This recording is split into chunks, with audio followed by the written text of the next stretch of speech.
They gave me a glowing reference. They said to me, you go and you do that, you know. Asda, again, amazing. My managers at Asda were so supportive. Again, I carry all this with me because I want to give back to the people working for me. Right. Because Asda, Ragdoll Hall set me up. They gave me the foundations. Yeah. And yeah, before I knew it, I was flying. I was like, wow, how did this happen? You know, like, wow, this got from nothing to now flying around the world, hanging out, going to parties with celebrities. I remember going to Robbie Williams' house. Just so many, Britney Spears. It's just so much going on. Yeah. But so I learnt how the other half live. I learnt what they like, what they don't like.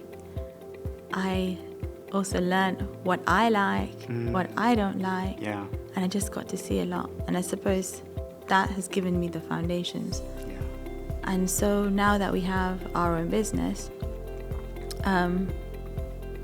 everyone that walks through that door is different. But what we've got to do is make the experience right for them. Welcome to Real People, Real Results, Real Change, the podcast that's dedicated to helping real people develop real health and fitness in their lives. Real people like you, business owners, professionals, house husbands and housewives, and students. I'm Stefan, I'm a personal wellness coach at UFit Studio, and I'll be your host.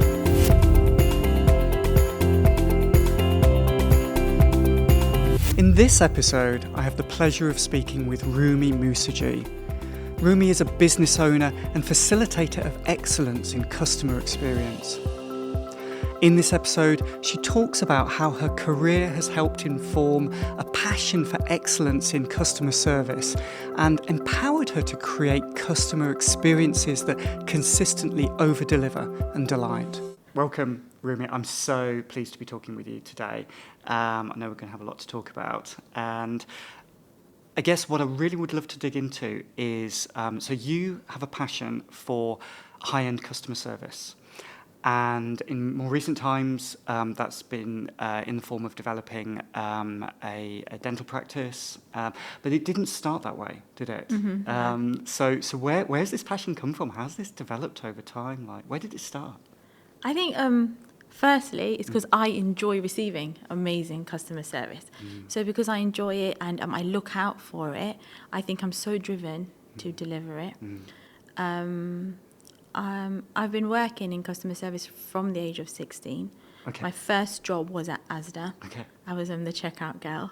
And then everyone always said, oh, you know, she has so much energy, even on the checkout. So I'd be like, oh, hi, how are you? Can I pack your bags? And there would be customers wanting to come to my checkout every week, and the queue would be long. And they'd say, no, we're just waiting to see her. They wouldn't go on another checkout.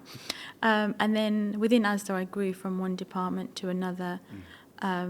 Again, learning customer service, and then they put me on the front desk at the age of 17, serving customers with problems and, you know, complaints. But I didn't realize, you know, I was just doing it for fun. I just thought, like, treat people how you would like to be treated. Right. If something is not right, we've got to put it right. That's our job. That's why they've put me on this desk, you know.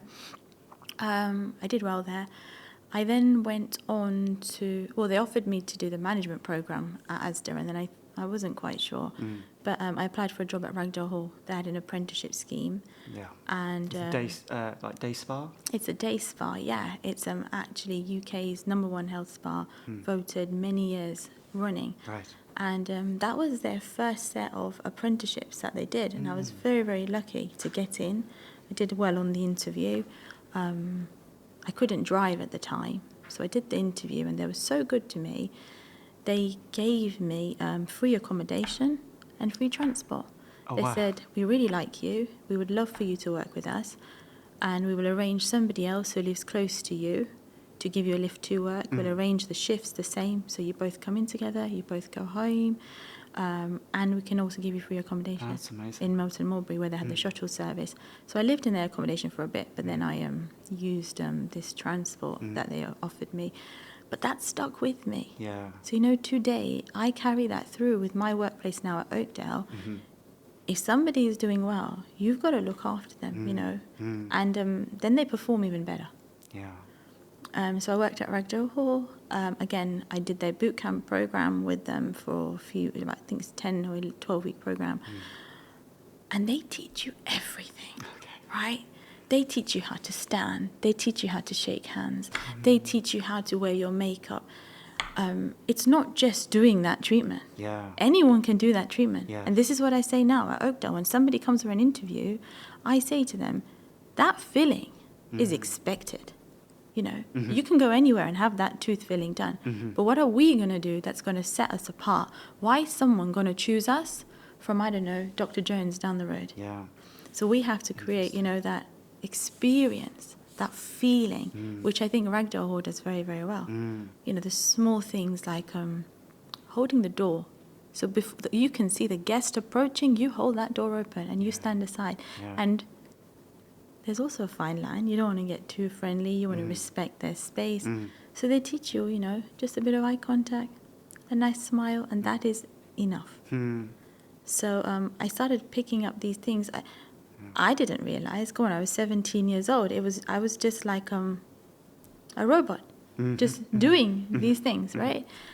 My attitude was very much focused, and I don't know, people say I'm a perfectionist, but I just believe whatever you do it properly. Otherwise, you don't bother. And so I thrived in that environment because Ragdoll set out the rules, and you just do, and you take it on, and you take it on. So I worked with different departments, and then I went on to work in their shop. I did hosting, again, picking up all these little tips here and there.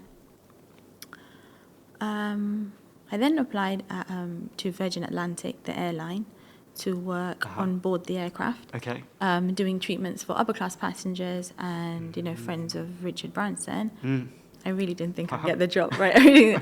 I was like this short Indian girl. I was like, how am I going to get this job? No chance. I didn't tell my mom. I didn't tell anybody that, you know, I'm applying. I didn't even think my mom would allow me to do the job because, you know, like from my background, I was a really much so indoor girl. You know, I would just go to work, come home, go to work, and I came home. Yeah. And I applied, and it was like X Factor, their interview. Like thousands apply. Really? Okay. Yeah, Wow. they have many applications.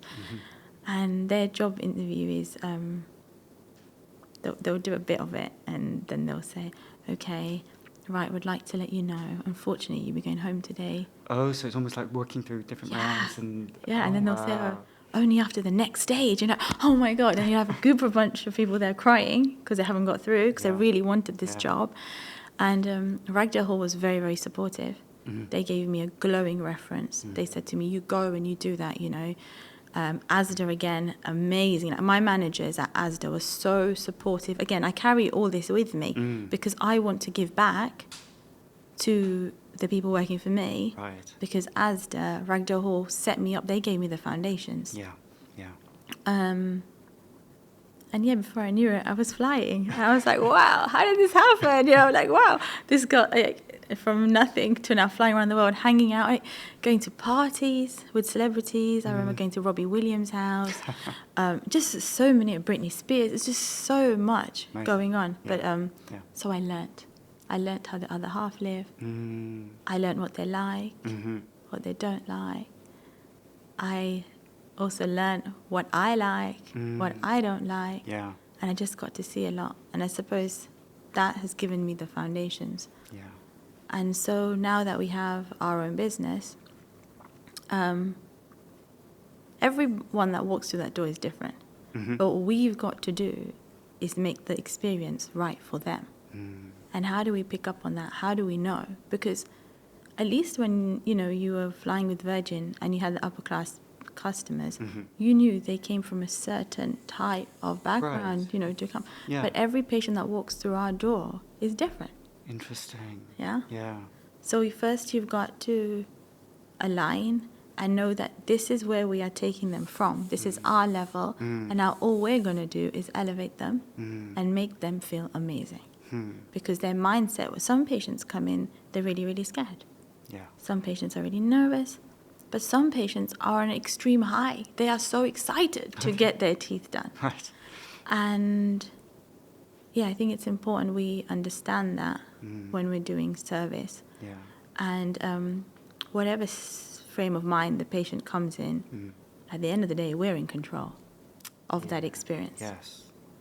So what are some of the ways then that you enhanced that experience? The first thing I thought that was best for the business is I thought we've all got to be on the same page. Because when you buy a business, people are used to, working in their set ways. And we need to get everyone onto our bus.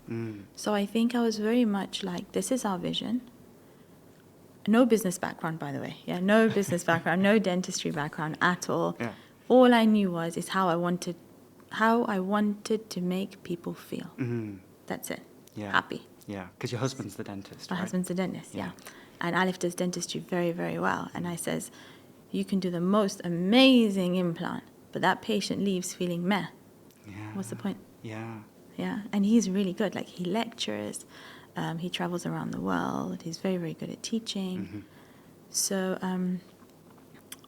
we presented the team with the vision, and it was very much like, okay, you either jump on this bus and we deliver and we graft. Because to move from here to then elevate to the level that we want to be pitching at is not going to happen easy. To get that momentum going, to get it flowing and everyone to the same level, it's not easy.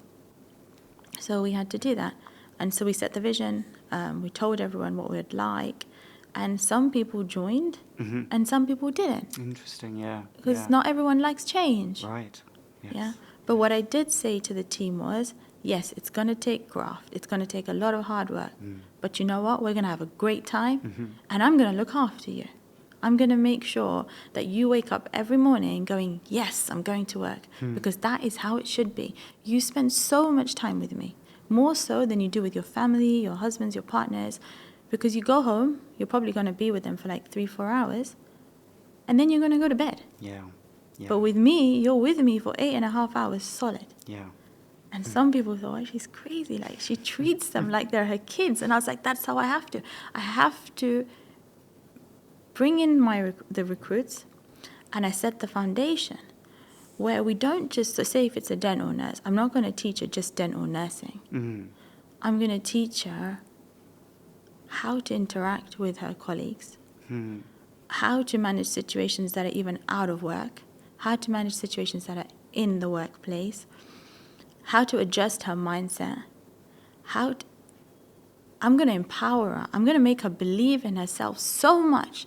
If she believes in herself, she's going to do amazing things. And then she's going to carry this vision forward. Amazing. Right? Yeah. But it's like a running joke in the practice. Oh, if when you're taken under Room's wing, you're not just going to be a dental nurse. You're going to be a housewife. You're going to be amazing marriage material. You're going to take over the world. But I do that with passion. I think it comes naturally. I don't do it with an intention that anyone should go, oh my God, she's great. Yeah. In order for me to feel good within myself, I have to give my absolute best for the new candidate that joins the team. Yeah. That's when I feel like, I did good. Yeah. And if they're happy. So what we thought we'd do is, it was good to get dental nurses that are already qualified to join, but I found that they had not in a bad way, but habits that they'd learned somewhere else. Right. So they thought they were doing the bestest job they could deliver. But like at Ragdale, what I learned was everything was streamlined. It was 104 therapists, but every single one set up the treatment room exactly the same. Wow. All the products were put out in a line. When you finished the treatment, everything was put back exactly where it came from in the same order. And so when we bought the dental practice, it was about 2.5 surgeries running. Now it's 7 surgeries full running. Right. But everything is streamlined. Every single thing is streamlined. Everything is super, super clean, including, I don't know, the pipes that the water runs through? Even those pipes are clean. Like, I would not be happy for my mom to have treatment at the practice if those pipes, the water inside was not clean. Okay. So yes. I went through the whole business looking at everything. Like, what do they say? Like with a fine tooth comb? That. Yep. Every single thing. And we structured it. I streamlined it, set out protocols, typed them up. And so any new candidate that then joined learned from this handbook. Okay. So we created our own little Bible. Yeah. Which I would never give to anybody. That's pure graft. So everyone that works there now has that foundation. Yes. And very much so in the first, I would say, 2 to 3 weeks, we know if that person is suited for Oakdale or not, because they see how everyone is performing at the pace we work. Yeah.